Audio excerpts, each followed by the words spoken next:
Hello all, ഞാനിന്നിവിടെ ഒരു മീൻകറി റെസിപ്പി ആയിട്ടാണ് വന്നിരിക്കുന്നത്. കുരുമുളകിട്ട് വറ്റിച്ചെടുത്ത അയലക്കറി. അപ്പം നമുക്ക് വീഡിയോയിലേക്ക് പോകാം. അപ്പോൾ മീൻകറിക്ക് ആവശ്യമായിട്ടുള്ള മീൻ കഴുകി വൃത്തിയാക്കി എടുത്തത്, പിന്നീട് അതിനാവശ്യമായിട്ടുള്ള വെളുത്തുള്ളി, ഇഞ്ചി, പച്ചമുളക്, കറിവേപ്പില, ഒരു ചെറിയ കഷ്ണം സവോള, മല്ലിപ്പൊടി, മഞ്ഞൾപ്പൊടി, ഉലുവ, കടുക്. പിന്നീട് നമ്മളൊരു പാൻ ചൂടാക്കി അതിലേക്ക് ആവശ്യത്തിനുള്ള കുരുമുളക് പൊടി ഇട്ട് കൊടുക്കുക. അത് നന്നായിട്ട് ചൂടാക്കുക. ആ പൊടി ഒന്ന് മൂത്ത് വരുമ്പോൾ അതിലേക്ക് നമ്മൾ തിളപ്പിച്ച വെള്ളം ഒഴിച്ചു കൊടുക്കുക. അതൊരു പേസ്റ്റ് രൂപത്തിലേക്ക് മാറ്റിയെടുക്കുക. പേസ്റ്റാക്കി മാറ്റി വെച്ചിട്ടുണ്ട്. ഇനി ഒരു ചട്ടി ചൂടാവാനായിട്ട് നമുക്ക് അടുപ്പത്തേക്ക് വെക്കാം.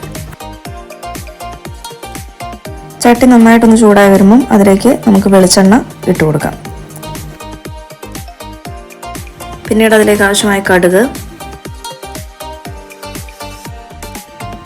ഉലുവയും കൂടെ ചേർത്ത് ഒന്ന് മൂപ്പിച്ചെടുക്കാം. ഇനി നമ്മൾ അതിലേക്ക് ആവശ്യമായിട്ടുള്ള ഇഞ്ചി, വെളുത്തുള്ളി എന്നിവ ചേർത്ത് കൊടുത്ത് ഒന്ന് വഴറ്റിയെടുക്കാം.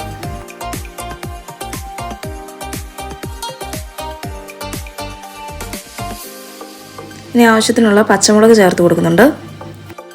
പച്ചമുളക് ഒന്ന് മൂത്ത് വരുമ്പോഴത്തേക്കും നമുക്ക് സവോളയും കറിവേപ്പിലയും കൂടെ ചേർത്ത് നന്നായിട്ടൊന്ന് വഴറ്റിയെടുക്കാം. ഈ സമയത്ത് ആവശ്യത്തിനുള്ള ഉപ്പ് ചേർത്ത് കൊടുക്കാൻ മറക്കരുത്.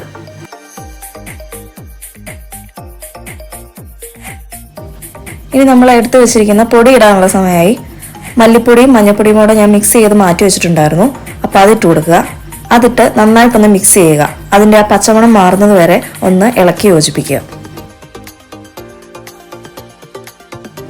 നമ്മൾ നേരത്തെ റെഡിയാക്കി പേസ്റ്റാക്കി മാറ്റി വെച്ചിരിക്കുന്ന കുരുമുളക് പൊടി ഇതിലേക്ക് ചേർത്ത് കൊടുക്കുക.